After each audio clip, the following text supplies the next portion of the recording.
Welcome to Frogfoot Holler, y'all. I'm Michael, my nephew Colton behind the camera today. Appreciate you, Colton.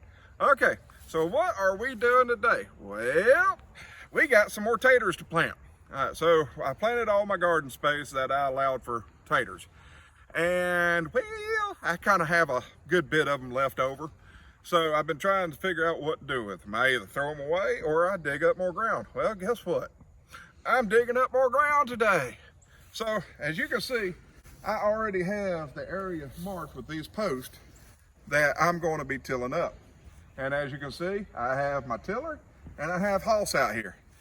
Now that brings me to something very interesting. Everybody pretty much knows what a tiller is, but hardly anybody knows what hoss is. Let's go look at hoss for a minute. All right, come on, follow me.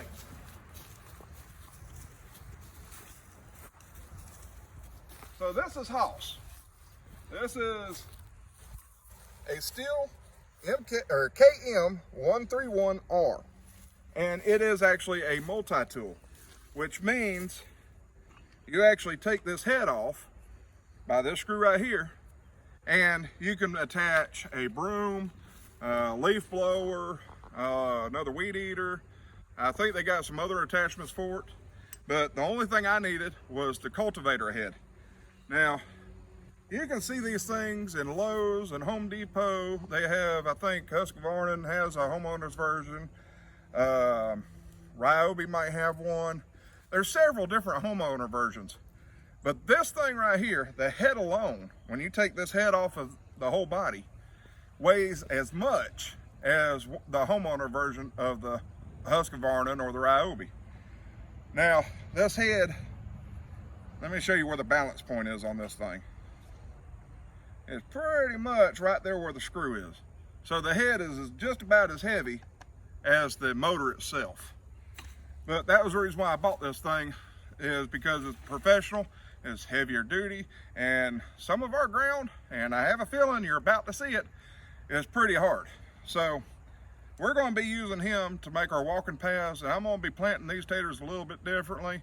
And well, y'all are going to literally see from ground that ain't been tilled in years. In fact, I've never actually messed with this ground. I know it used to be tilled the old-fashioned way with a tractor and a plow, but I ain't ever touched it.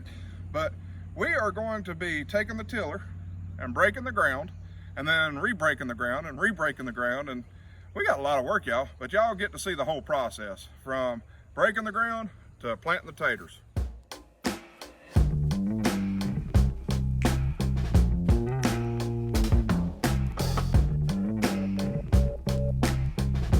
Alrighty, so what you just saw me do was outline what I'm wanting to till up. Now this is roughly 13 by 24, and I'm hoping to get 3 rows of potatoes in here. Now I wanted to outline the garden, or what I'm wanting to till up, because I needed to get the post out of the way. So as you can see, it's outlined.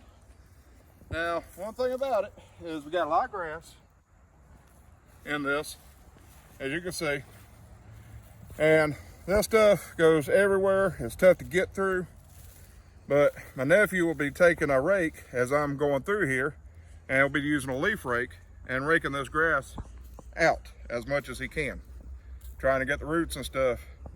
And the reason why I use a leaf rake versus the actual metal rake is because I don't want a whole lot of dirt to go with it. As you can see, this dirt is sandy, but it's that nice black color. Means it's pretty rich. I don't know what's rich in, but it's pretty rich. And I can tell by the moisture content of the soil that it holds water pretty decently. And at the same time, I can tell it's not too wet. Now, it's been a few days since it's rained here, and it's still clumping together. When you squeeze it together, it's still clumping together pretty good. So I got some good ground to work with.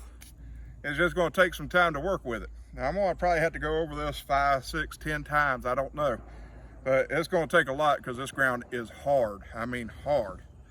So we're going to get hopping on this. I hope y'all enjoy it.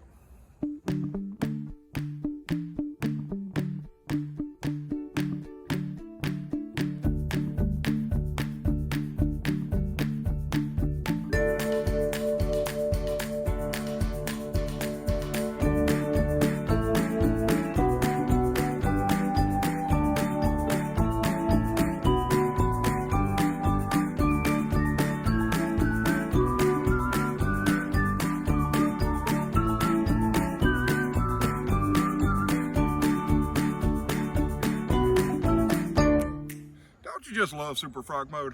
Yeah, it makes it look really easy, but I tell you, this is some hard ground here. Now, we have almost 2 full wheelbarrows of grass here. And I know y'all saw my nephew using the leaf rake. And well, he tried to convince me to use the metal rake because it'd been a little bit easier. But there's a reason why I wanted him to use the leaf rake. Well, one, when you grab the loose material like this, it grabs it and then it lets it go. Grabs it and lets it go. And what it does basically while you're doing that is it's like taking the plant and just shaking it. And it shakes the dirt off of it. Whereas the metal rake grabs a hold to it, don't let it go, and no dirt falls off of it. I'm wanting to leave as much topsoil in here as possible. That's the good stuff. Now, as y'all can see, that first pass that we did got a pretty good amount of that grass up. And that was pretty much all the first pass was doing, was breaking up the grass that's on top. Now, to do this properly, I should have actually come out here, tarp this, or put some kind of plastic down, dark plastic, so it heats up the soil. It basically kills off all the grass, and then I could come through here and till up a lot easier. Well, I'm planning to plant the potatoes the same day that I'm doing this. So, yep, just tarping it ain't gonna work because it takes a good little while for that tarp to work properly. So, I'm going to try my best to get as much of the grass out as possible, much of the weeds out as possible. This is kind of an experiment for me. Getting most of it out is going to work. I know that. But how much of it left that I don't get will cause me trouble, I don't know. Well, as we are doing this, we're going to give my phone a break here, and we're going to come back to you here in just a second. So that way you'll see the finished product of us tilling, raking, tilling, raking, tilling, raking. Alrighty. I appreciate y'all staying with me. And as you can see, we got the ground nice and tilled up, nice and fluffy, and we're going to be planting our taters right here, and right there. And we're going to be digging out these walkways. You'll see here in a minute my nephew take Hoss and goes down through here with Hoss and dig up the soil, push it to the side, and I'm going to be raking it, making it smooth again. And what we're actually going to be doing is just planting the taters directly on top of the soil, just like that. I ain't going to be digging a ditch or anything like that, but what we will be doing is raking the dirt over the top of them instead of that ditch method I did last time. Just to experiment, just to see. Now y'all can see that we still have some grass in here, and I knew we were going to have quite a bit left, but it's nowhere near what it was. We could actually go through here and pick up what's left and toss it out, and we might end up doing that. But we got 3 wheelbarrow loads of grass out of here. That was a lot of grass for this little area, but hopefully it will allow me enough time to have the taters start sprouting without having too much of the grass growing back before they can sprout. Now, we got a little issue, y'all. Now, y'all come over here and look at this right here. Y'all remember I cut my taters, I just threw them in a bucket. Well, something happened that I knew was going to happen. And now I can't find the taters that I need. There we go. Because the bucket holds moisture and doesn't allow the potato to breathe, you end up with potato mold like this. Now, can you plant these? Yes, you can. Am I going to plant them? No. I'm going to take them and I find them, I'm going to toss them all in wood like that and get rid of them. I got plenty of potatoes to choose from to where I don't have to worry about that. Looks like a little person with horns. But as y'all can see, this potato has a nice skin on it and it's well time to plant. And you can see it's already starting to sprout. So we're going to get these in the ground and hold off and throw off the ones that are rotten, so that way we can have good taters. Now we're going to get hopping on putting these in the ground. Y'all come back here in just a second.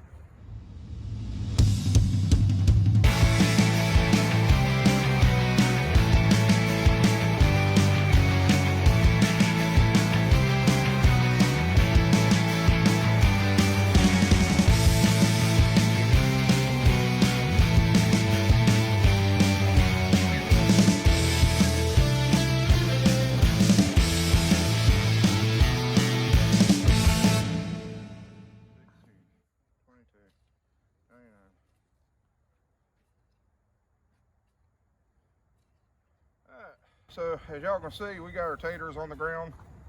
I just slapped them on top. I'm right here pulling dirt over the top of them. Now this is a different method than what I did last time. Last time I actually put a ditch in and put the taters in, then filled up the ditch. Well, this time on top of the ground and covering them up with the side soil. So I'm not putting as much soil on top of these as I did the other ones. These are only getting about 4 inches of soil. But what we're doing is when they start sprouting, we'll come back in and we will reheal the taters. Yeah, reheal, that's a good one, because by the time everything's said and done, these things look like heels. So we're going to reheal and put more dirt over the top of the plants, which y'all will get to see that when it's time. But it'll be a little bit. And there's, like I said, about 4 inches of soil right here. And I'm going back through, and as always, packing the soil.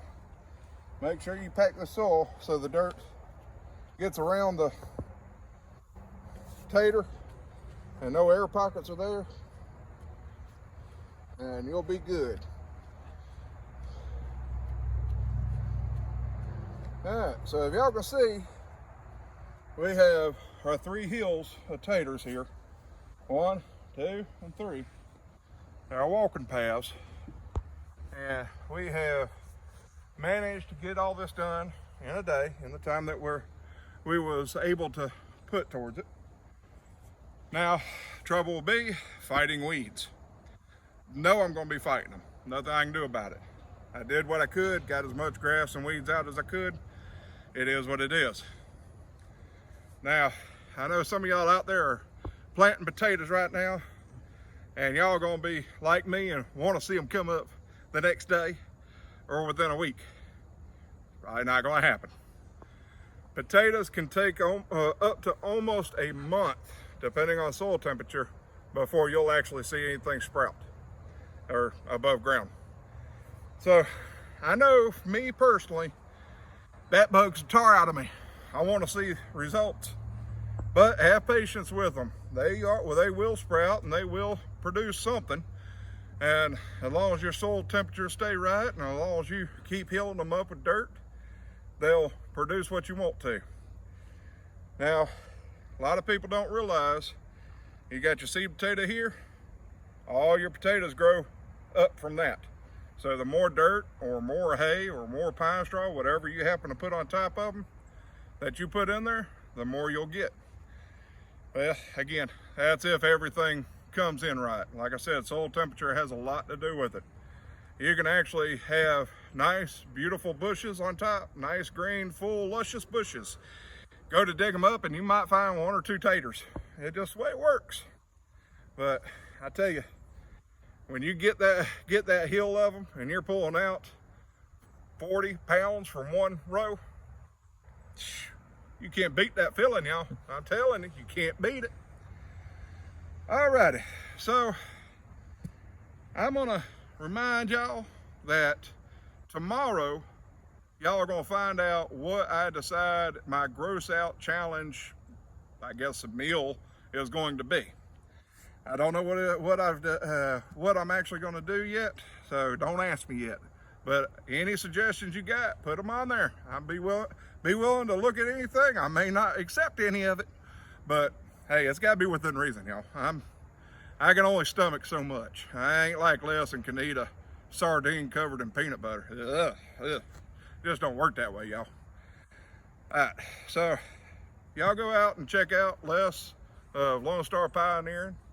Check out Reagan of Southern Boy Prepper. Check out Michael of Around Michael's Barn. And check out Sunny Slopes Homestead. I think that's it. I'm gonna have to double check with y'all on that one. But check them out. I know they'll appreciate you. Let them know I sent you by and y'all say hey. And really, if y'all would check out Sunny Slopes. He really needs some help right now and some thoughts and prayers. He's got some troubles with zoning laws that are causing him a pain in the rear end. So any bit of encouragement I know he'll like. This has been Michael with Frogfoot Holler. Y'all have a froggy day.